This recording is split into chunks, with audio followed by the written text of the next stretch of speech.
Bismillahirrahmanirrahim. Alhamdulillah nahmaduhu wa nasta'inuhu wa nastaghfiruh wa na'udzu billahi min shururi anfusina wa min sayyiati a'malina.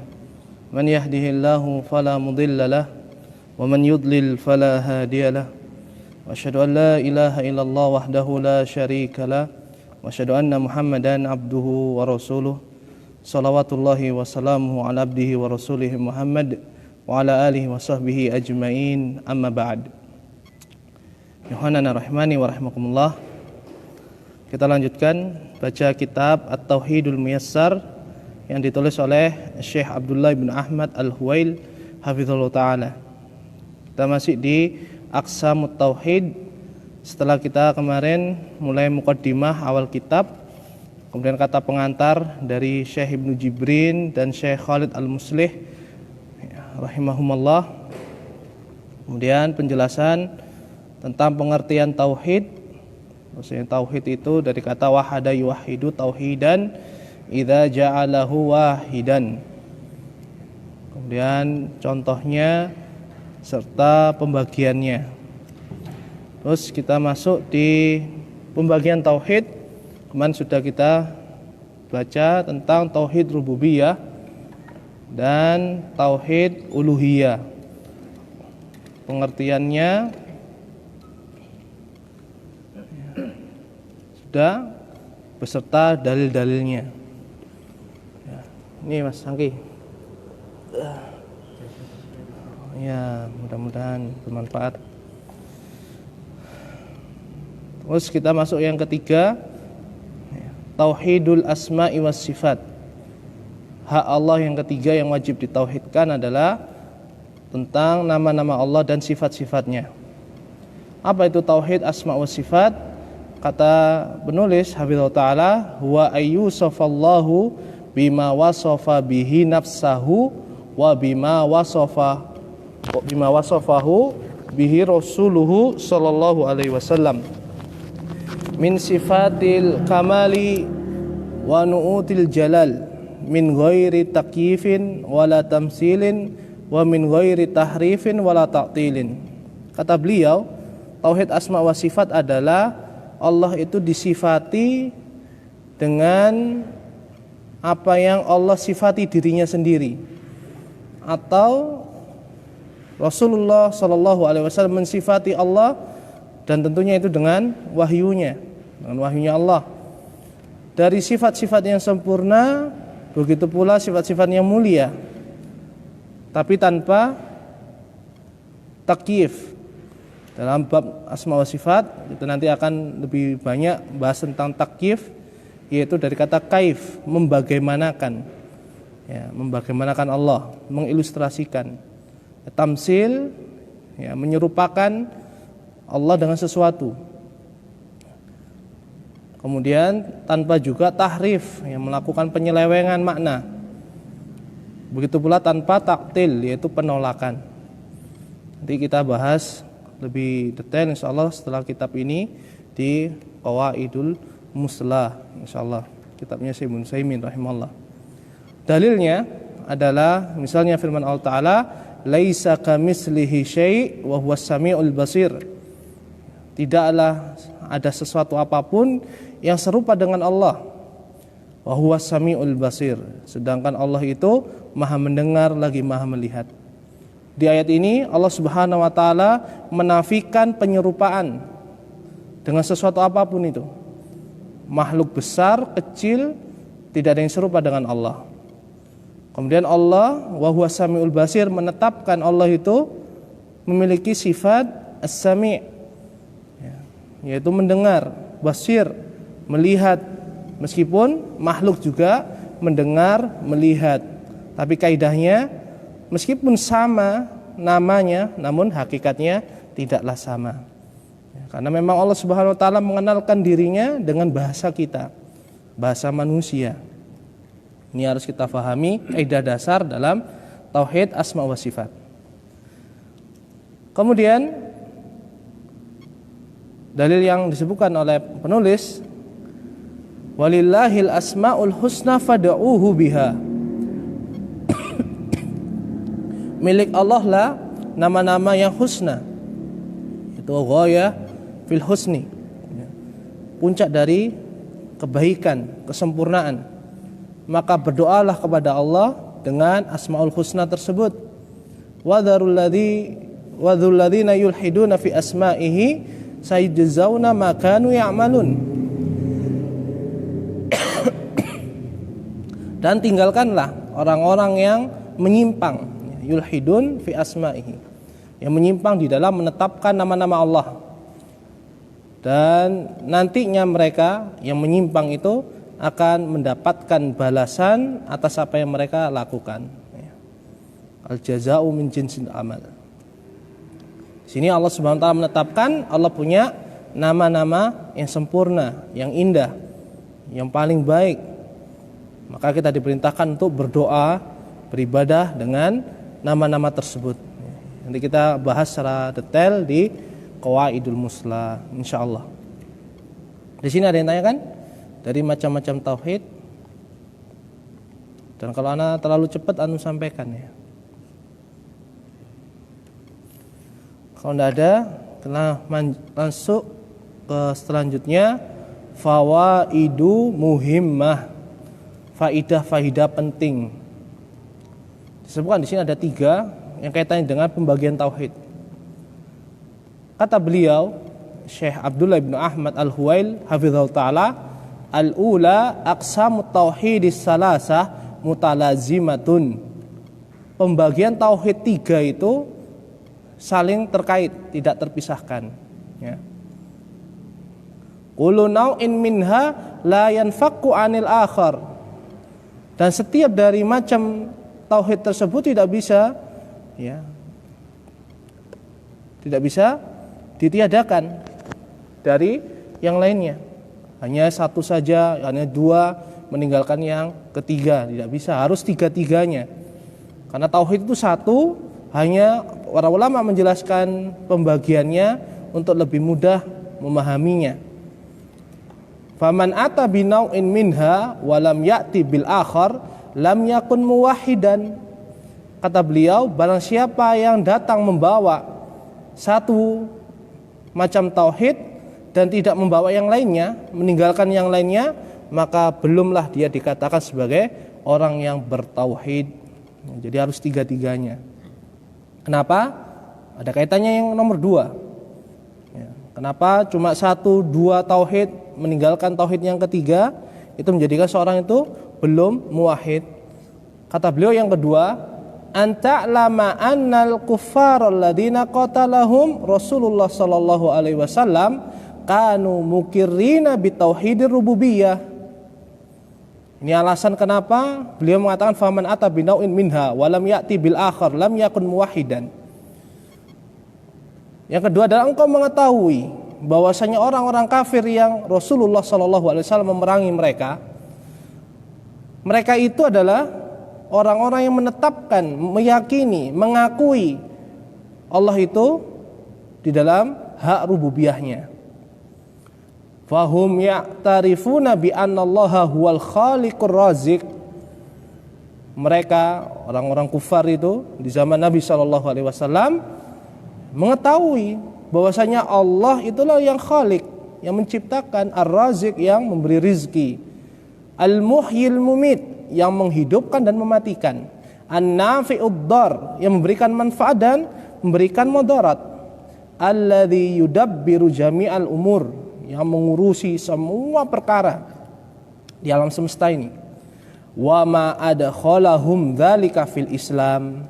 Namun itu semua keyakinan itu yang mereka yakini, yang mereka ketahui, yang mereka ikrarkan tidak menjadikan mereka masuk dalam Islam. Makanya meskipun mereka mengakui Allah itu yang Khalik Razik, tetap saja Rasulullah memerintahkan mereka untuk mengucapkan la ilaha illallah, tetap memerangi mereka, ya, dan tidak mendoakan ampunan bagi orang-orang yang wafat dalam keadaan tersebut. Ini dalil yang jelas bahwasanya tauhid rububiyah saja tidak menjadikan seorang itu muslim muwahhid. Jadi harus tauhid rububiyah, uluhiyah dan asma wa sifat. Wa dalilu qauluhu ta'ala, dan dalilnya adalah firman Allah Ta'ala, qul may yarzuqukum minas sama'i wal ard. Katakanlah wahai Muhammad, siapa yang memberikan rizki kepada kalian dari langit dan dari bumi? Amman yamliku sam'a wal absar wa may yukhrijul hayya minal mayyit. Dan siapa pula atau siapa yang memiliki pendengaran, penglihatan, dan yang mengeluarkan kehidupan dari kematian, wa yukhrijul mayyita minal hayy, dan mengeluarkan kematian dari yang hidup, wa may yudabbirul amr, dan siapa pula yang mengeluarkan kematian dari kehidupan dan mengurusi perkara yang ada di alam semesta ini. Kata Allah Subhanahu wa taala, fasayaquluna Allah.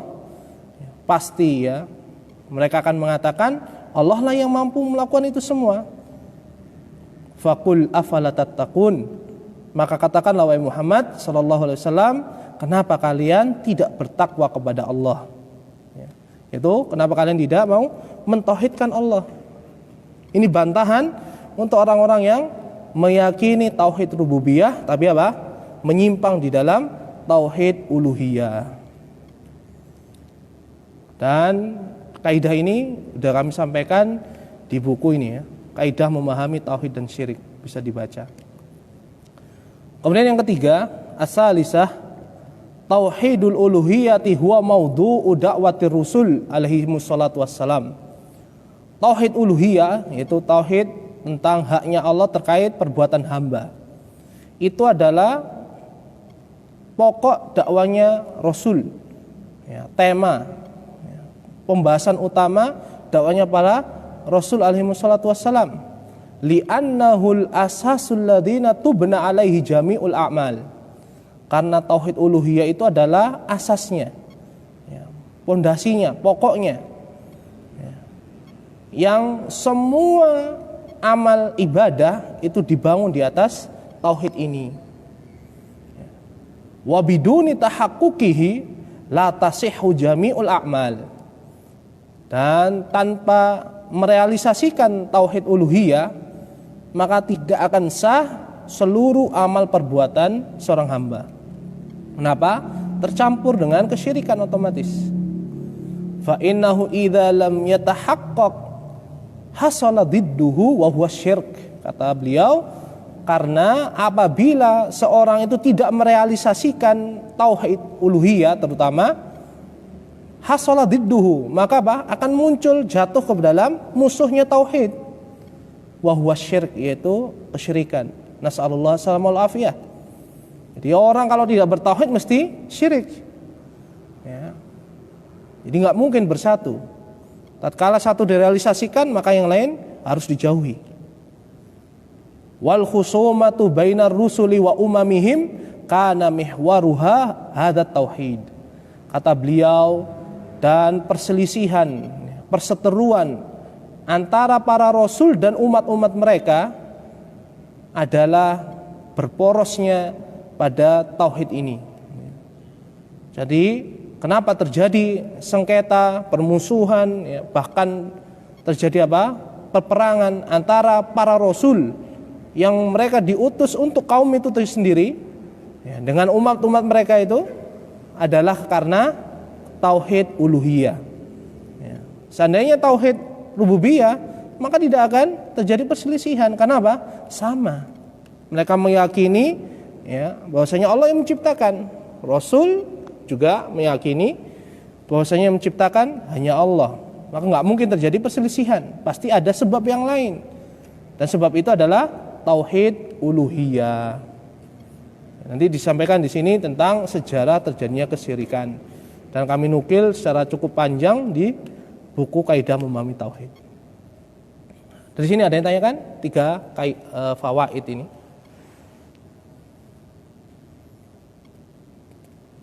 Paham tuh? Apa terlalu cepat? Terlalu cepat ya? Itu nggak mau diulangi? Hah? Yang ketiga, ya. Asali satu, faidah yang ketiga tentang pembagian tauhid. tauhidul uluhiyati huwa maudhu'u da'watir rusul alaihi wassalatu wassalam. Tauhid uluhiyah yaitu memberikan haknya Allah terkait tentang perbuatan hamba kepada Allah adalah pokok pembahasan atau tema utama dakwanya para utusan Allah alaihi wassalatu wassalam. Li'annahul asasul ladzi tubna alaihi jami'ul a'mal. Karena tauhid uluhiyah itu adalah asasnya, yang semua amal ibadah itu dibangun di atas tauhid uluhiyah.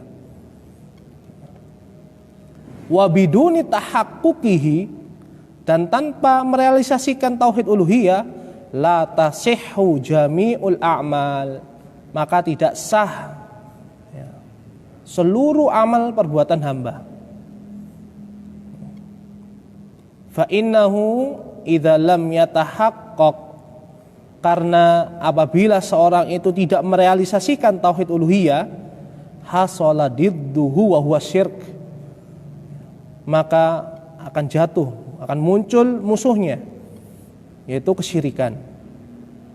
Wal khusumatu bainar rusuli wa umamihim, dan terjadinya sengketa, perselisihan, perseteruan, peperangan antara para rasul dan umat-umat mereka, kana mihwaruha hadat tauhid, lantaran porosnya atau berporos pada tauhid ini, karena tauhid ini. Fayajibul inayatu bihi, maka wajib kita mempelajari tauhid ini, menolongnya, mempelajarinya, mendakwahkannya. Wa dirasatu masailihi, dan mempelajari permasalahan-permasalahan tentang tauhid dan syirik.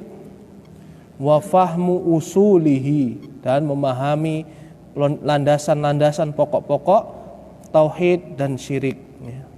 Karena pembahasan tauhid tidak mungkin lepas dari kesyirikan.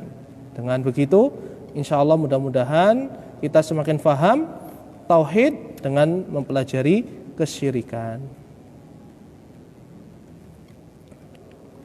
Selanjutnya, beliau membuat bab ahamiyatut tauhidi wa fadluhu, urgensi tauhid dan keutamaannya.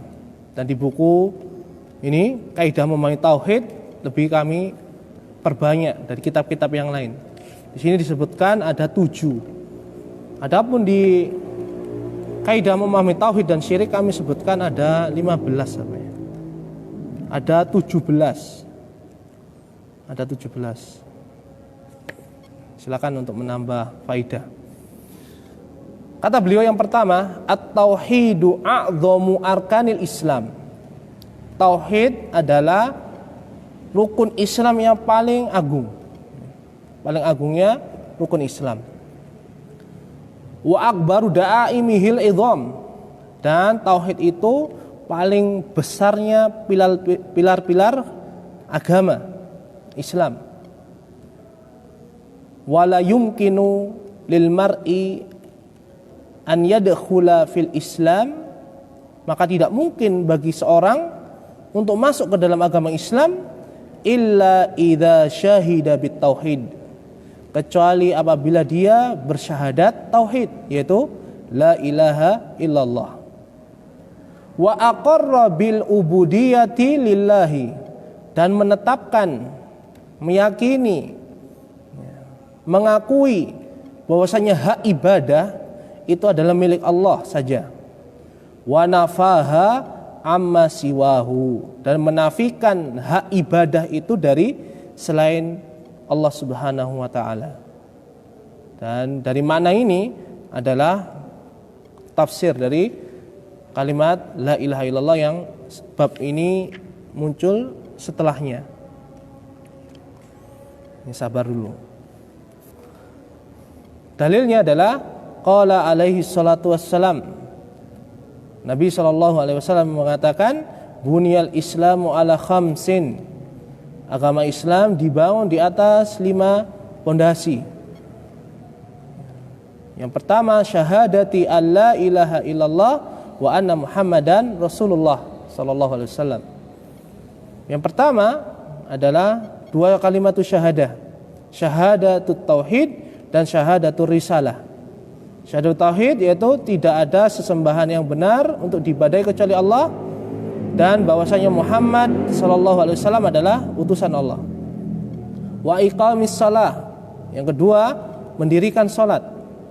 Yang ketiga, wa itaiz zakah, menunaikan zakat harta. Wa shaumi ramadhana, dan berpuasa di bulan Ramadan. Wa hajjil bait, dan haji ke Ka'bah. Muttafaqun alaih. Dan ulama sepakat, siapapun yang melakukan salat, menunaikan zakat, berpuasa di bulan Ramadan, berhaji ke Baitullahil Haram tanpa yang nomor 1, maka tidak sah. Ini wajhud dalalahnya. Ini sisi pendalilannya dari situ. Dan para ulama berselisih, apakah seorang apabila bersyahadat la ilaha illallah kemudian dia meninggalkan rukun setelahnya, apakah dia masih dikatakan muslim? Maka para ulama memperinci, apabila dia belum sempat atau tidak sempat mengamalkannya, maka dia tetap dikatakan muslim. Misal siapa? Ada satu contoh. Siapa yang bisa datangkan? Ada orang bersyahadat belum pernah sholat. Saat perang? Naam, ahsantum. Najasyi, ya. Ashama ibnu Abjar, rajanya Habasyah. Dia Islam, muslim, kemudian menyembunyikan keislaman karena rakyatnya tidak mau. Sampai beliau wafat, dia belum mendengar syariat-syariat tentang agama Islam. Ini kemudian tatkala beliau wafat, Nabi SAW diperintahkan oleh Allah untuk sholat gaib. Ini menunjukkan apa? Najasyi muslim. Dan nanti juga ada perkara di hari kiamat atau menjelang hari kiamat, ada seorang yang memiliki iman tapi apa? Belum sempat melakukan sholat karena fitnah yang sangat besar. Dan disebutkan dalam hadis Bukhari, dan kita sudah lewat kayaknya ya. Allah akan mengeluarkan di Kitabul Iman, siapapun dari penduduk neraka yang masih ada keimanan meskipun dia belum pernah sholat. Sudah kita lewati insyaallah. Yang kedua, perinciannya, apabila dia sengaja meninggalkan, di sini ada perselisihan. Misalnya sholat, Imam Ahmad mengatakan kufur, karena Nabi SAW mengatakan inna ma bainal mar'i wasyirki wal kufri tarkas shalah. Sesungguhnya pemisah ya, antara seseorang dengan kesyirikan dan kekufuran adalah meninggalkan salat. Adapun Imam Syafi'i rahimahullah, apabila dia meninggalkan karena malas ya, tapi keyakinan masih ada, maka dia jatuh dalam dosa-dosa besar, bahkan dosa paling besar ya, tentunya di bawah kesyirikan. Wajib bagi dia bertobat. Dan apabila dia mati dalam keadaan seperti itu, tidak sepatutnya bagi para ulama, bagi thalabul ilmi untuk apa? Ikut sholati si fulan tersebut ya, kita harus memberikan peringatan tanpa ikut mensolatinya. Begitu pula menunaikan zakat ya. Dan ini terjadi di zaman Abu Bakar As-Siddiq. Tatkala beliau jadi khalifah, orang-orang yang baru masuk Islam menyangka zakat itu hanya diwajibkan saat Rasulullah SAW masih hidup, sehingga mereka tatkala mendengar Rasulullah wafat, mereka tidak menunaikan zakat. Hingga Abu Bakar memerangi mereka dengan apa? Memaksa mereka hartanya diambil. Dan ini ditentang oleh Umar bin Khattab dan sebagian para sahabat. Hingga Allah Subhanahu wa taala memantapkan keputusan Abu Bakar, dan memang beliau yang benar, dan memberikan hidayah kepada para sahabat semisal Umar untuk menerima, dan mereka pun bersepakat untuk apa? Memerangi orang-orang yang meninggalkan zakat. Ini di zaman khalifah beliau Abu Bakar As-Siddiq. Kemudian berpuasa Ramadan, ini juga sengaja meninggalkannya dosa besar. Tapi kalau dia mengingkari, mereka sepakat para ulama kufur, mengeluarkan setiap orang yang mengingkari tentang wajibnya menjalankan rukun Islam meskipun dia melaksanakannya. Misalnya dia menunaikan zakat tapi hatinya tidak meyakini akan kewajiban itu, maka batal Islamnya. Kemudian yang kedua, termasuk ahamiyatut tauhid wa fadluhu, at-tauhidu ahamul muhimmati wa awwalul wajibat. Tauhid itu paling urgensinya perkara dan kewajiban yang paling utama. Fahuwa muqaddamun ala kullil a'mal, dan tauhid itu wajib dikedepankan atas semua amalan. Amal ibadah, kenapa? Tidak sah amal ibadah tanpa tauhid. Wasabikun kullul muhimmati limanzilatihil kubra, dan didahulukan tauhid itu dari setiap perkara yang penting ya. Karena apa? Limanzilatihi, karena kedudukannya yang besar. Dalilnya tadi bunyal Islam al-khams. Wali ahamiyatihil uzma, dan karena urgensinya yang agung. Wa huwa awwalu ma yud'a ilaihi, dan tauhid itu adalah perkara yang harusnya pertama kali diserukan kepada manusia. Qala sallallahu alaihi wasallam li Muadzin radhiyallahu ta'ala anhu lamma ba'asahu ilal Yaman. Rasulullah sallallahu alaihi wasallam bersabda kepada Muadz radhiyallahu ta'ala anhu tatkala beliau mengutus Muadz ke negeri Yaman. Kata beliau, innaka ta'ti qauman min ahlil kitab. Sesungguhnya kamu wahai Muadz akan mendatangi suatu kaum dari kalangan ahlul kitab.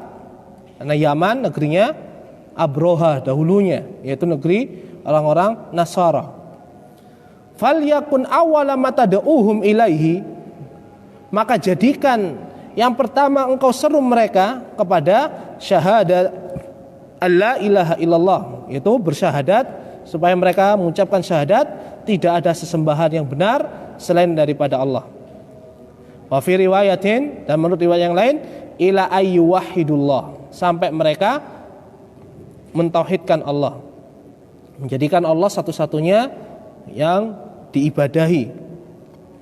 Dan apabila mereka mau, maka perintahkan, sampaikan kepada mereka, anallaha aftarada alaihim as-salawatul khams.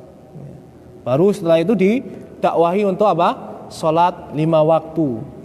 Ini manhajnya Nabi SAW dan para sahabatnya. Dakwah yang pertama adalah tauhid. Dan sebagian orang-orang belakangan menyangka ini untuk dakwah kepada orang-orang kufar. Ya, tidak semisal itu. Kenapa?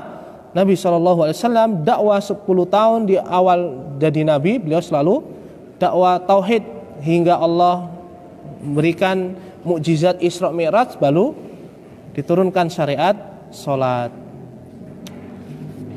Wallahu ta'ala alam. Kemudian yang ketiga, al-ibadatu la tuqbalu illa bitauhid. Ibadah-ibadah itu tidak akan diterima oleh Allah kecuali dengan tauhid. Fahuwa syartu sihhatiha, dan tauhid itu adalah syarat diterimanya atau keabsahan ibadah. Wa asasu qabuliha, dan pokoknya diterimanya ibadah. Wal ibadatu la tusamma ibadatan illa ma'at tauhid, dan ibadah itu tidaklah dinamakan ibadah kecuali bersama tauhid. Kama annas sholata la tusamma sholatan illa ma'at thaharah, sebagaimana sholat tidaklah dikatakan sholat kecuali dilakukan dengan bersuci terlebih dahulu. Fa idza dakhala syirku fasadatil ibadatu, maka apabila kesyirikan itu masuk ke dalam ibadah, fasadatil ibadah, maka ibadah itu rusak. Kal hadasi idza dakhala fit thaharah, seperti hadas apabila masuk kepada thaharah, bersuci. Orang yang bersuci hadas batal ya. Wal ibadatu biduni tauhidin tusbihu syirkan yufsidul amala wa yuhbituhu. Dan ibadah tanpa tauhid yaitu otomatis dengan kesyirikan. Ya. Tusbihu syirkan, menjadikan ibadah itu menjadi syirik. Yufsidul amala, dan merusak amal itu sendiri, merusak ibadah itu sendiri. Wa yuhbituhu, bahkan apa? Menghapuskan ya, pahala keutamaan ibadah itu. Wa yusayyiru sahibahu minal khalidina finnar, bahkan menyebabkan kesyirikan itu, menyebabkan sahibahu, pelaku kesyirikan itu, min khalidina finnar, termasuk orang-orang yang kekal di dalam neraka. Nas'alullah salamal afiyah. Kenapa? Innallaha la yaghfiru ay yushraka bih wa yaghfiru ma duna dzalika liman yasha. Kata Allah Subhanahu wa taala dalam surah An-Nisa, sesungguhnya Allah tidak mengampuni dosa kesyirikan, dan Allah mengampuni dosa selain daripada kesyirikan bagi siapa saja yang Allah kehendaki. Kemudian yang keempat, at-tauhidu sababun lil amni wal ihtida'i fid dunya wal akhirah. Tauhid itu sebab keamanan, sebab petunjuk di dunia dan di akhirat. Wa dalilu qauluhu ta'ala, dan dalilnya adalah firman Allah Ta'ala, alladzina amanu wa lam yalbisu imanahum bidzulm. Orang-orang yang beriman dan tidak mencampur adukkan, tidak mencampur keimanan mereka dengan kezaliman, ulaika lahumul amnu wa hum muhtadun. Mereka itulah yang mendapatkan keamanan, dan mereka itulah orang-orang yang mendapatkan petunjuk. Wadzulmu, dan kata zalim di ayat itu, al-muradu bihi huna syirku, yang dimaksud ya, di ayat tersebut adalah kesyirikan. Kama bayyana dzalikan nabiyyu sallallahu alaihi wasallam, sebagaimana hal tersebut dijelaskan sendiri oleh Nabi sallallahu alaihi wasallam tatkala ayat ini turun dalam Sahih Bukhari ya. Tatkala ayat ini turun, para sahabat merasakan berat ayat ini. Sampai-sampai apa? Para sahabat itu mengeluh kepada Nabi SAW, siapa di antara kita yang tidak berbuat zalim? Maka bagaimana kami bisa melaksanakan ayat ini? Menunjukkan apa? Baiknya hatinya, bersihnya jiwanya para sahabat radhiyallahu ta'ala anhum. Kemudian Nabi SAW mengatakan, ala tasma qaula Luqman, apakah kalian tidak pernah mendengar ucapannya Luqman, yaitu apa? Ya bunai la tusyrik billah, wahai anakku, janganlah engkau menyekutukan Allah. Inna syirka la zulmun azim, karena kesyirikan itu sesungguhnya adalah kezaliman yang besar. Jadi Rasulullah SAW menafsirkan zulm dalam ayat surat Al-An'am ini dengan surat Luqman. Ini tafsir Nabi SAW, menunjukkan apa?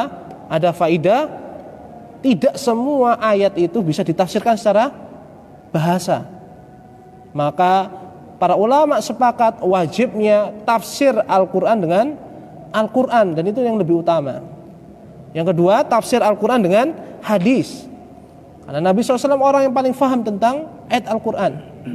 Kemudian sahabat, tabi'in, kemudian setelah tidak ada, boleh bagi seorang untuk menafsirkan secara bahasa ya, ini terakhir, bukan yang justru yang pertama. Nah, karena itu kami nasihatkan untuk membaca tafsir-tafsir bil maksur, tafsir dengan asar, dengan dalil, semisal tafsir Ibnu Katsir, Ibnu Jarir At-Tabari, minimal Ibnu Katsir. Boleh tafsir bil ra'yi, misal tafsir As-Sa'di rahimahullah. Ini pentingnya kita mempelajari kitab tafsir. Qala Ibnu Katsir rahimahullah taala, berkata Imaduddin Ibnu Katsir dari mazhab Syafi'iyah, yaitu sahibu tafsir Quranul Azim. Ai haula illadzina akhlasul ibadata lillahi wahdah. Mereka itu adalah orang-orang yang mengikhlaskan ibadah kepada Allah saja. La syarikalah, yang tidak ada sekutu bagi Allah. Walam yusyriku bihi syai'a, dan mereka tidak menyekutukan Allah dengan sesuatu apapun.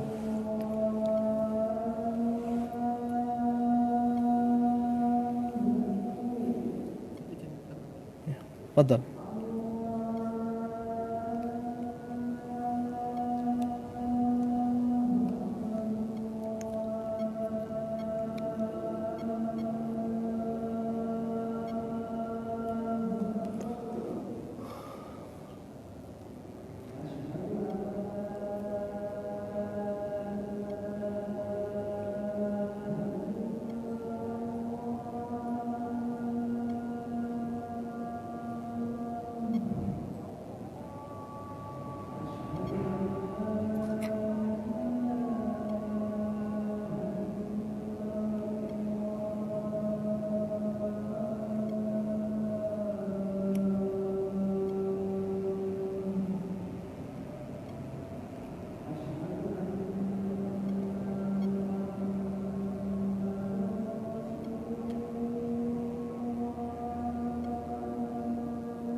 Nah, kita lanjutkan ucapan Ibnu Katsir rahimahullah. Walam yusyriku bihi syai'a, dan mereka yang mendapatkan keamanan itu tidak menyekutukan Allah dengan sesuatu apapun. Humul aminuna yaumal qiyamah, mereka itu adalah orang-orang yang mendapatkan keamanan pada hari kiamat. Wal muhtaduna fid dunya wal akhirah, dan mereka itu adalah orang-orang yang mendapatkan petunjuk di dunia dan di akhirat. Dari ayat tersebut, faman ata bitauhidit tamman falahul amnut tam wal ihtida'ut tam, maka barang siapa yang datang membawa tauhid ya, dengan sempurna, maka baginya keamanan yang sempurna pula dan petunjuk yang sempurna. Wa dakhalal jannata bila adzab, dan dia akan memasuki surga tanpa siksaan. Sebagaimana dalam hadis Mi'raj tentang 70 orang yang masuk surga tanpa hisab, tanpa azab. Wasyirku adzlamul zulmi, dan kesyirikan itu adalah kezaliman paling zalim. Wat tauhidu a'dalul adli, dan tauhid itu adalah paling adilnya keadilan. Wallahu ta'ala alam. Ada yang tanyakan?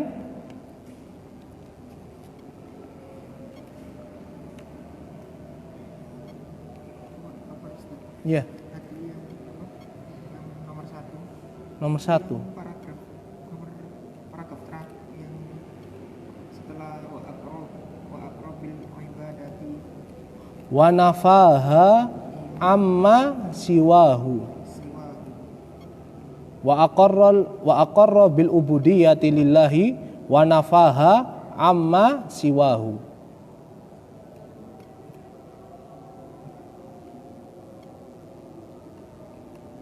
Tidaklah seorang itu masuk Islam kecuali apabila dia bersyahadat tauhid dan menetapkan, meyakini, mengakui bahwasanya hak ibadah itu adalah milik Allah, dan dia menafikan hak ibadah dari selain daripada Allah. Itu artinya. Ada yang lain? Sambil baca ini ya, kaidah memahami tauhid kalau ingin faedah lebih. Wallahu ta'ala alam. Kalau nggak ada pertanyaan, mudah-mudahan yang sedikit ini bisa bermanfaat untuk kita semua. Wassallallahu wasallam ala nabiyina Muhammad wa akhiru da'wana alhamdulillahirabbil alamin. Subhanakallahumma bihamdika asyhadu an la ilaha illa anta astaghfiruka wa atubu ilaik.